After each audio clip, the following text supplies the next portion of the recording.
Praise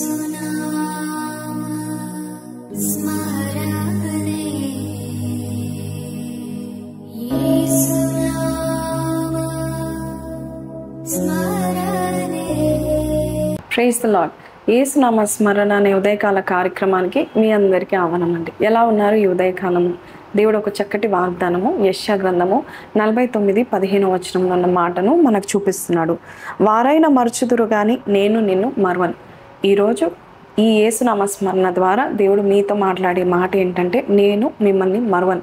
ఎవరైనా మర్చిపోతారేమో కానీ నేను నిన్ను మర్చిపోను. చాలాసార్లు మనుషులు మన మీద శ్రద్ధ నిలపాలని మనం ఎన్నో ప్రయత్నాలు చేస్తూ ఉంటాం. వారిని మనము మెప్పింప చేస్తూ ఉంటాం.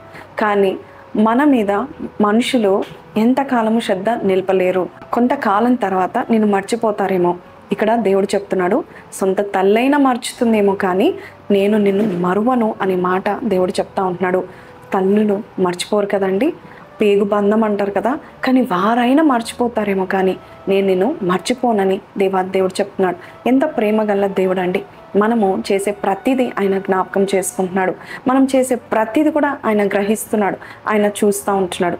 నీ విషయమై ఆయన ఆలోచన చేస్తూ ఉంటున్నాడు. అందుకే కీర్తనకారుడు 55:22 కూడా చెప్తా ఉంటున్నాడు, నీ భారము నేను మోస్తాను. ప్రతి దినం ఏ భారం ఉందో ఆ భారం నేను మోస్తాను.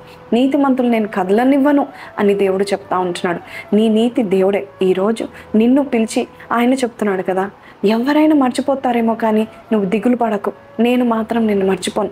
నేను దీవించే దేవుడాను, నీ గురించి ఆలోచించే దేవుడాను. దేవుడు నీ గురించి ఆలోచిస్తే నీకు స్వస్థత కలుగజేస్తాడు. దేవుడు నీ గురించి ఆలోచిస్తే నీ భవిష్యత్తుని సిద్ధపరుస్తాడు, సెటిల్మెంట్లోకి తీసుకెళ్తాడు. దేవుడు నీ గురించి ఆలోచిస్తే నిన్నే కాదు నీ పిల్లలని కూడా దేవుడు దీవిస్తూనే ఉంటాడు.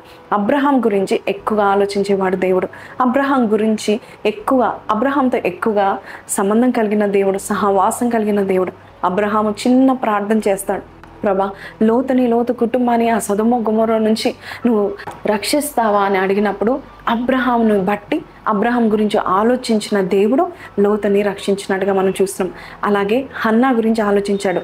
హన్నా ఎంత ఏడ్చిందో, ఒకరోజు ఆలయంలో ఎంతో ఏడ్చింది. అయితే కరెక్ట్గా సంవత్సరం ముందే దేవాది దేవుడు ఆమె గురించి ఆలోచించి ఆమెకు స్వస్థతనిచ్చి గర్భఫలం ఇచ్చి ఆమె నిందను కొట్టివేశాడు. నువ్వు ఎటువంటి నిందల పాలవుతున్నావో, నువ్వు ఏ విషయంలో బాధపడుతున్నావో, ఎవరు లేరు, నన్ను పట్టించుకున్న వారు లేరు, నా పట్ల శ్రద్ధ నిలిపేవారు లేరు అని నువ్వు బాధపడకు. మనుషుల స్వభావం అంతే, మనుషులు మర్చిపోయే స్వభావం కలిగిన వారు. కానీ మన దేవుడు ఈరోజు నేను నిన్ను మరువను, I will not forget you అని అంటే నేను ఏ దినం కూడా మర్చిపోవడని అర్థం. కొన్నిసార్లు మనం ప్రేమించిన వారు మనల్ని మర్చిపోతే మనం చాలా బాధపడుతూ ఉంటాం. కానీ దేవుడు మాత్రము అంతకంటే ఎక్కువగా నిన్ను ప్రేమించి నా ప్రియుడా అంటూ నేను పిలిచి నిన్ను మర్చిపోకుండా నీ ప్రతి ప్రార్థనలకు దేవుడు జవాబిస్తున్నాడు. 145:19 ఉన్న కీర్తన ప్రకారంగా దేవుడు మరి నీ మొరను విని నీ కోరికను కూడా తీర్చడానికి సిద్ధంగా ఉన్నాడు. కాబట్టి నువ్వు ధైర్యంగా ఉండు. దేవుడు నిన్ను మాత్రము మర్చిపోడు. ఎవరైనా మర్చిపోయినా పర్లేదు, కానీ ఈ సృష్టికర్త అయిన దేవుడు, నీకు యజమానుడైన దేవుడు నేను మర్చిపోను. ఈ యొక్క మాటలు మీకు దీవెనకరంగా ఉన్నట్లయితే దయచేసి నాతో పాటు కళ్ళు మూసుకోండి, ప్రార్థనలో ఏకీభవించండి. ప్రార్థన. పరిశుద్ధుడా మహోన్నతుడగు తండ్రి, సృష్టికర్తమైన దేవా, మమ్మల్ని కన్న తండ్రిగా ఉన్న తండ్రి, నీకు వందనాలు నాయనా. అయ్యా ఈరోజు నాయన ప్రభా దుఃఖాక్రాంతులను నాయన ఓదార్చే మాటనిచ్చావు నాయన.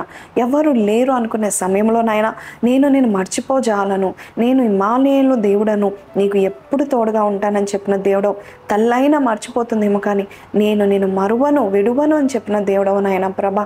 ఈరోజు నాయన ఎవరికైతే ఈ వాగ్దానం వారిని బలపరిచిందో, వారికి నువ్వు తోడుగా ఉన్నావని అనుభూతి, ఒక ఇండికేషన్ ఇచ్చి వారిని నడిపించమని అడుగుచున్నాము నాయన. నువ్వు తోడుగా ఉండి వారిని నడిపిస్తావని మరొక్కసారి ఈ వాగ్దానము మాకైతే అర్హత లేదు నాయన, కానీ నీవు ఇచ్చినందుకు నీకు వందనాలు తెలియపరుస్తూ యేసు పరిశుద్ధ నామంలో అడిగి వేడుకొంచున్నాం తండ్రి, ఆమెన్. సో ప్రైజ్ లార్డ్ అండి. చూడండి, ఈ యొక్క వాగ్దానము God does not forget me. ఎవరైనా మర్చిపోతారేమో కానీ he will not forget me అని పదే మీరు అనుకోండి. మీకు తెలియని ఒక శక్తి, బలము, కాన్ఫిడెన్స్ పెరుగుతూ ఉంటుంది. సో ఎవరి మీద మీరు ఆధారపడకండి. దేవుని ఆశ్రయించే వారు ధన్యులు, వారు వర్ధిల్లుతారు. ఈ వాగ్దానం మీతో మాట్లాడితే why don't you share it, like and subscribe. మళ్ళా కలుద్దాం. అంతవరకు సెలవు. Praise lord.